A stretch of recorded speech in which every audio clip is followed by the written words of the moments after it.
بسم اللہ الرحمن الرحیم۔ السلام علیکم، میں ہوں شجی اللہ فراست۔ آپ دیکھ رہے ہیں نیشنل اور انٹرنیشنل نیوز پر مشتمل 4 ٹی وی کا خصوصی خبرنامہ دنیا بھر سے، یعنی خبریں آپ کی نظر سے۔ سب سے پہلے ہیڈ لائنز۔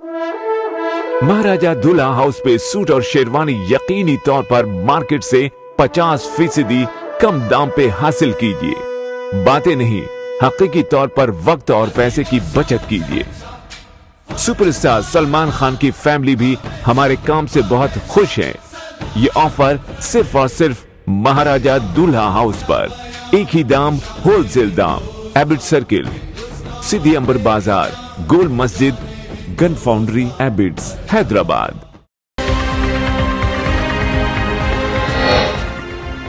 حزب اللہ اسرائیل لڑائی تیز، لبنان میں 59 جاں بحق، نہاریہ میں راکٹ حملوں سے بجلی چلی گئی۔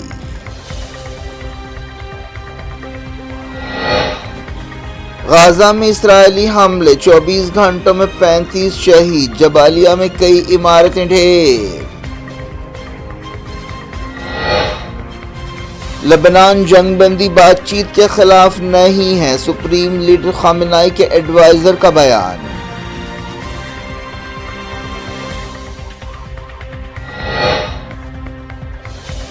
ایرانی سفیر کی ایلن مسک سے ملاقات نہیں ہوئی، تہران نے نیو یارک ٹائمز کی رپورٹ رد کر دی۔ پاکستان کے قلات میں فوج پر حملہ، 7 سپاہی ہلاک، بلوچ لبریشن آرمی نے ذمہ داری قبول کی۔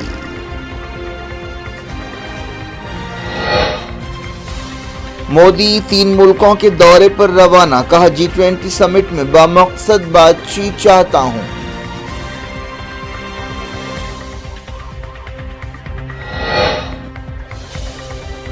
جھانسی کے ہاسپٹل میں آگ لگنے کا سانحہ، 10 نیو بورن بیبیز کی موت۔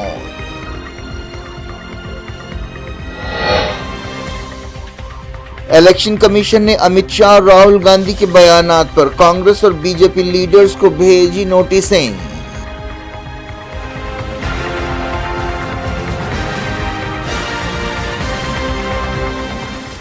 ہیڈ لائنز آپ نے دیکھی، اب خبروں کی تفصیل کی طرف آپ کو لیے چلتے ہیں۔ حزب اللہ اور اسرائیل کے درمیان لڑائی تیز ہو گئی ہے۔ اسرائیلی فوج نے بیروت اور دوسرے علاقوں میں کئی حملے کیے۔ لبنان کی وزارت صحت نے بتایا کہ پچھلے 24 گھنٹوں میں اسرائیل کے حملوں میں 59 لوگ جاں بحق ہوئے اور 182 زخمی ہوئے۔ یہ ایک بہت بڑی تعداد ہے۔ یونائٹڈ نیشنز کے ایک عہدیدار نے کہا ہے کہ غزہ کے بعد اب اسرائیل لبنان میں تباہی مچانا چاہتا ہے۔ اسرائیلی فوج نے مسلسل 5ویں دن بیروت کے الگ الگ مقامات پر حملے کیے۔ اسرائیلی میڈیا میں کہا گیا کہ لبنان کے کئی علاقوں کے لیے وارننگ جاری کی گئی ہے۔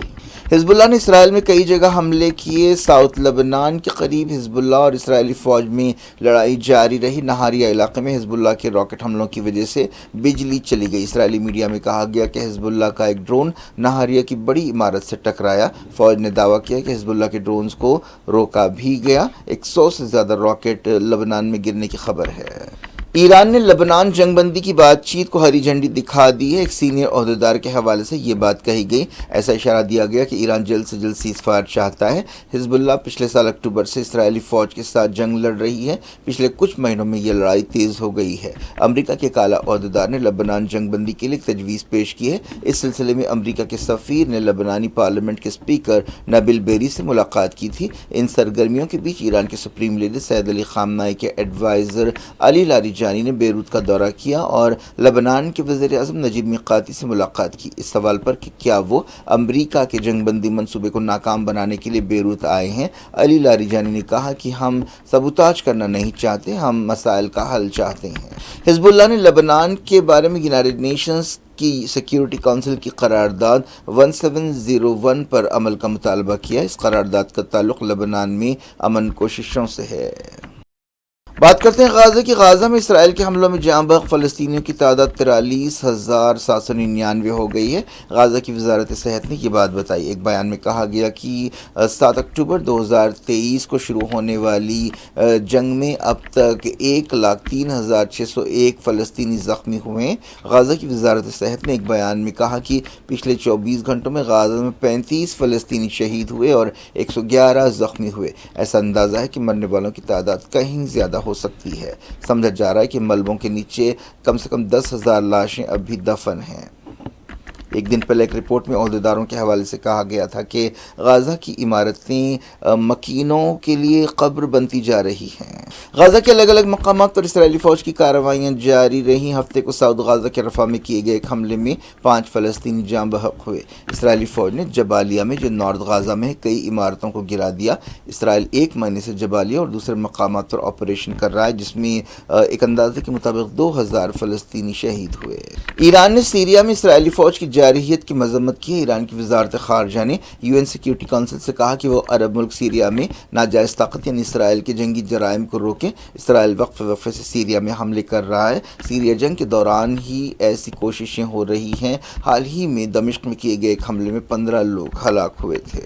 ایران نے ان خبروں کو رد کر دیا کہ یونائیٹڈ نیشنز میں ایران کے سفیر نے ایلن مسک سے ملاقات کی تھی، جو امریکہ کے پریزیڈنٹ الیکٹ ڈونلڈ ٹرمپ کے قریبی ہیں۔ ایلن مسک دنیا کے سب سے امیر آدمی ہیں۔ اخبار نیو یارک ٹائمز نے خبر دی تھی کہ اس ہفتے کے شروع میں یہ ملاقات ہوئی، لیکن ایرانی وزارت خارجہ کے ترجمان اسماعیل بقائی نے کہا کہ امریکی میڈیا کی اس خبر سے انہیں حیرت ہوئی ہے۔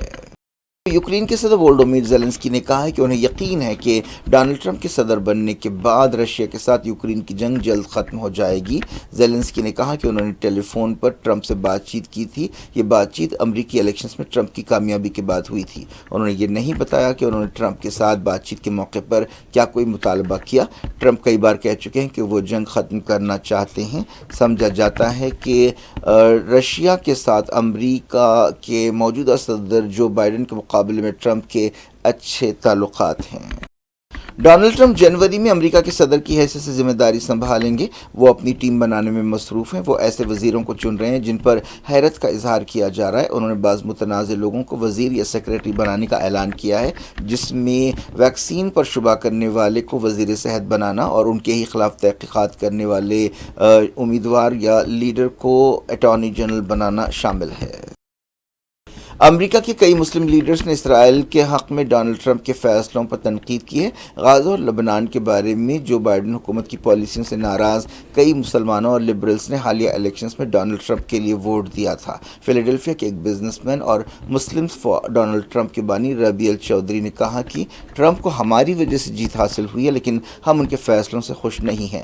حال ہی میں ٹرمپ نے اسرائیل کے کٹر حامی کو اسرائیل میں امریکہ کا سفیر بنانے کا اعلان کیا تھا۔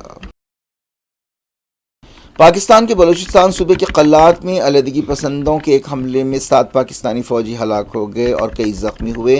زخمیوں کی تعداد کم سے کم 15 بتائی گئی ہے۔ علیحدگی پسند تنظیم بلوچ لبریشن آرمی نے ذمہ داری قبول کی ہے۔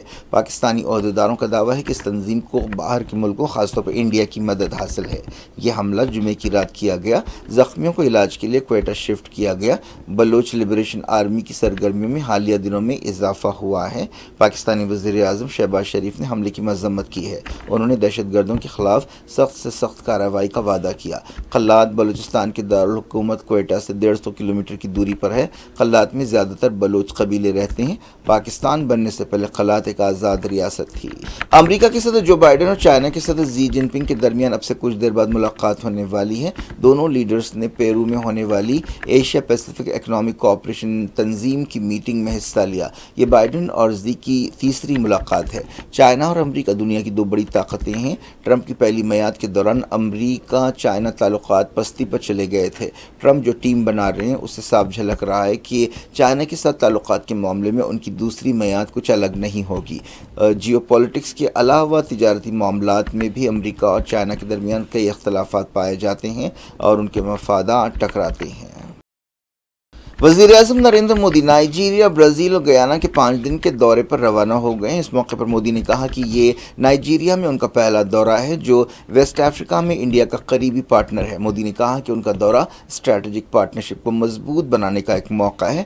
مودی 29ویں G20 سمٹ میں بھی حصہ لیں گے جو برازیل میں ہونے والی ہے۔ روانہ ہونے سے پہلے ایک بیان میں مودی نے کہا کہ وہ G20 سمٹ کے موقع پر بامقصد بات چیت کے خواہش مند ہیں۔ وزیر اعظم نے کہا کہ برازیل میں G20 سمٹ میں وہ حصہ لیں گے۔ انہوں انہوں نے کہا کہ پچھلے سال انڈیا نے کامیابی کے ساتھ G20 سمٹ کی میزبانی کی تھی اور گلوبل ساؤتھ کی ترجیحات طے کرنے میں اہم کردار ادا کیا تھا۔ مودی کے علاوہ چائنا کے صدر زی جن پنگ اور امریکہ کے صدر جو بائیڈن 18 اور 19 نومبر کو ریو ڈی جنیرو میں ہونے والی G20 سمٹ میں شرکت کریں گے۔ مودی اس کانفرنس کے موقع پر آپسی ملاقاتیں بھی کریں گے۔ بعد میں وہ گیانا جائیں گے۔ یہ 50 سال سے زیادہ کے عرصے میں کسی انڈین پرائم منسٹر کا گیانا میں پہلا دورہ ہوگا۔ گیانا کریبیائی جزیروں کا ایک ملک ہے۔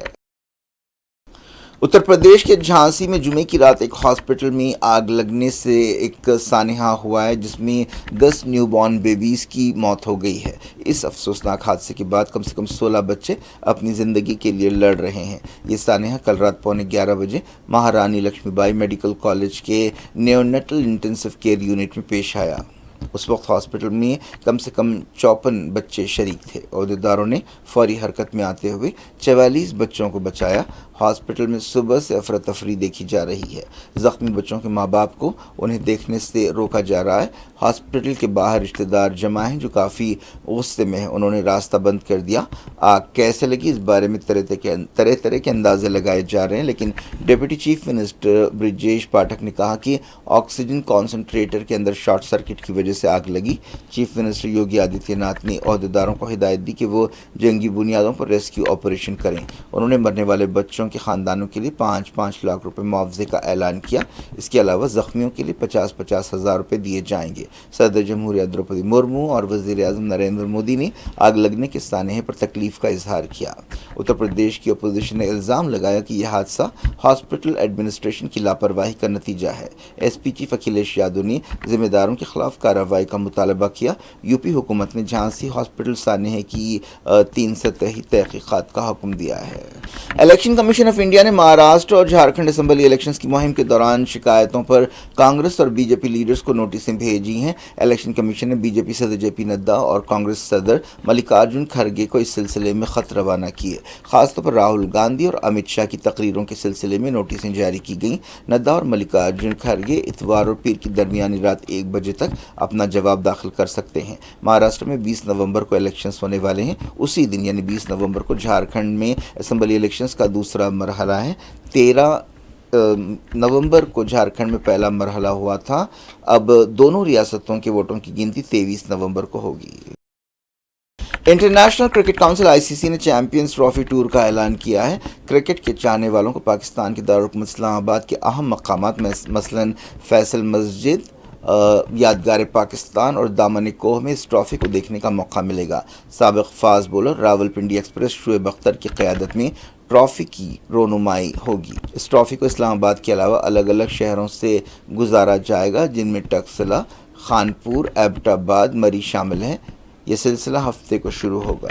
امریکہ کے ٹیکسس میں جیک پال نے 58 سالہ عظیم باکسر مائک ٹائسن کو ہرا دیا ہے۔ پال نے اتفاق رائے سے کامیابی حاصل کی۔ اس فائٹ کے تعلق سے کافی ایکسائٹمنٹ پایا جا رہا تھا۔ پال کی عمر 27 سال ہے۔ وہ ایک یوٹیوبر سے باکسر بنے۔ یہ فائٹ 20 جولائی کو ہی ہونے والی تھی لیکن ٹائسن کی پیٹ کی بیماری کی وجہ سے اسے ملتوی کیا گیا تھا۔ کیا کچھ ہو رہا ہے آپ کی دنیا میں؟ آخر میں ہیڈ لائنز دنیا بھر سے ایک بار پھر دیکھتے ہیں۔